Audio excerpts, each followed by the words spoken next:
Incentives for people to switch to greener modes of transport are a key part of Singapore's Budget 2020. At least one car dealer says the rebates for electric cars will bring their cost to within range of comparable internal combustion engine vehicles. But it's the availability of charging stations that will really move the needle. Gwyneth Chia with more. This electric car costs some $120,000, but with a 45% rebate on the additional registration fee, it'll be $17,000 less, or just around $103,000. How will that match up to a car with an internal combustion engine, or ICE?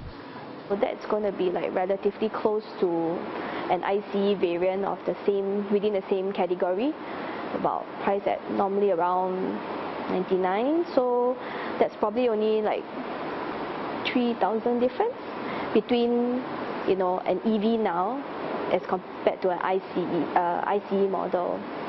Yeah, so the variance is going to be narrowed down quite a lot.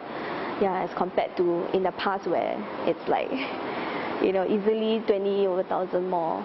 It's not just about making electric vehicles more affordable.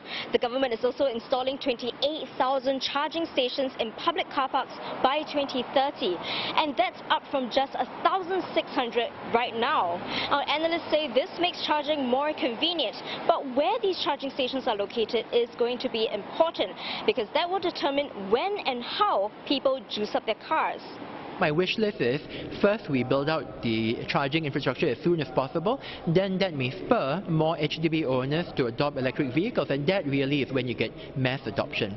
Because frankly, as long as your EVs are only, for example, you know, Teslas, Jaguars or whatever, that is not mass adoption. Okay, mass adoption is buying vehicles within the price range of the average consumer, the average HDB dweller. So that's where we need to be. With charging stations, the price of owning an electric vehicle will also come down further. Right now, a charger can cost $45,000, and you're only likely to be able to install one if you live on landed property. With that many chargers being set up all over the island, right, we no longer have to pack, you know, chargers together with the cars as a cost. So actually there'll be more cost savings for the customers. These measures are part of the government's drive to remove petrol and diesel cars completely by 2040.